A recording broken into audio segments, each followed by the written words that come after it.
Well, everybody, we have tried several times to do a video for you. The longer videos are not working, so we're going to do a little bit shorter video. I'm going to give you the answers to your homework and then the homework for next week in a little bit shorter video. This is hopefully going to be under 10 minutes. So here is the page that we were going over. This is 14, the fishy diversity, and here are the lessons for that, for 14. So we have the definitions on the back. We went over these in class. So on Monday, you need to have them written out, please. Then we have, these are all of our definitions. Then we have the types of fish, the cartilaginous, the bony fish, the jawless fish, and the hagfish. You will find these, the answers to these, on these first 2 pages in Fishy Diversity. You will find all of the explanations for what they are. And then the last 2, the hagfish, is on this side.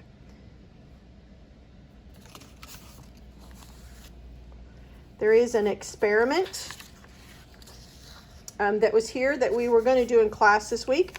We didn't get to that, but that's what all of this experiment is for. And then we have the puzzle. Here are the answers to the puzzle. And again, they are found in your reading. Your reading is really short, so make sure that you are doing that. It's only a few pages. And then we come to the skinny on sharks. So let's go over what we have on the skinny on sharks.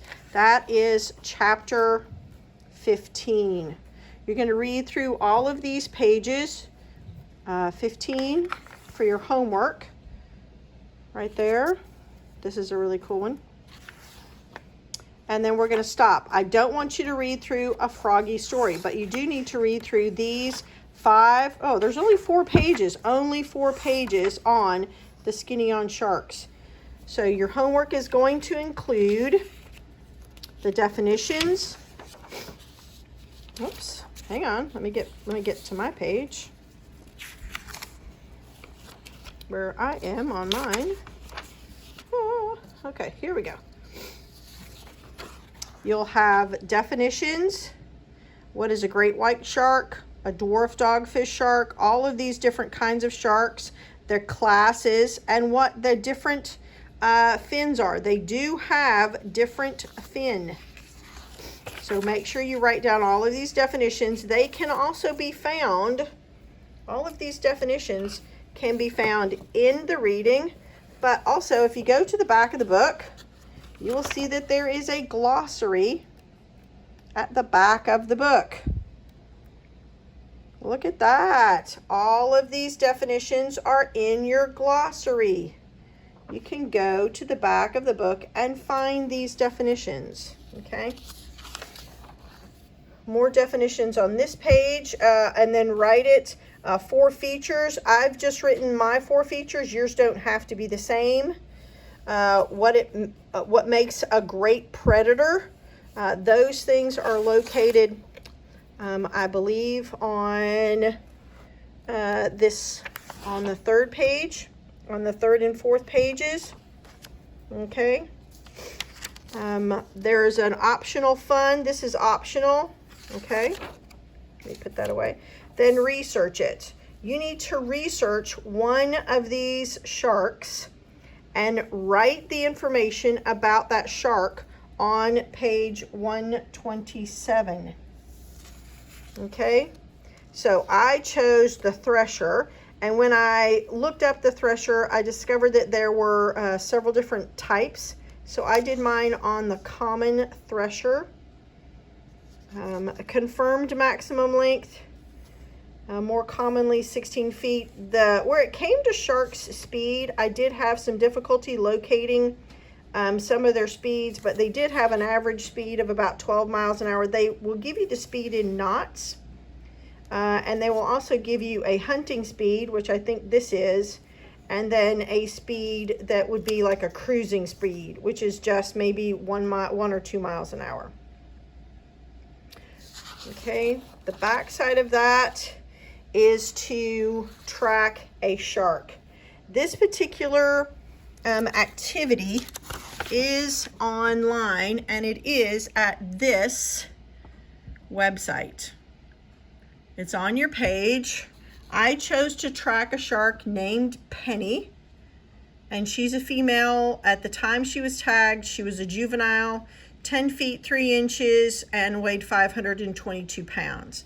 Some of the sharks that are on there, and you can widen the map, and you can look up sharks from all over the world. You can page around, look at sharks from all over the world. They do have other animals that they've tagged. Please stick to the sharks. I chose to do one that had recent information on it. There are some sharks on there. When you look at them, it will tell you in the top right-hand corner the last time they had contact with that animal. The last time that they had contact with this one, I believe, was in January 2nd, or it could have been later in December of 24, but some of them they don't have contact with in several years. Try and find one that they've had contact with in the last few years, but you can. I used my phone, and I was able to page it, or get closer to see exactly where the tracks were. I just put down my guesses of the locations. Like on April 21st last year, she was off the coast of South Carolina. And then a couple months later, they picked her up all the way north to the Gulf of St. Lawrence. So she had traveled quite a bit. And these are kind of the notes that I was making. As you can see, I just wrote down the date. When you click on the dot for the animal, it will give you where they are, and you just kind of write down where you think they are. Are they moving into deeper water? Are they close to the shore? And you can get, I believe that she's a great white shark. It will tell you the type of shark. So please make sure that you are going to this website and tracking a shark to see where she or he has been. They do have names for them. Okay, that is your homework for this week. I also had a picture. You also have a drawing of what the shark that so I chose the thresher. Here's a picture of what a thresher shark looks like. Very unusual tail. All right, so that is what your homework is. I'm hoping that these shorter videos will actually work much better and be able to send to you, and you will have a clue of what you're doing or what is expected for this week's homework. Thanks, guys. I hope you had a nice vacation.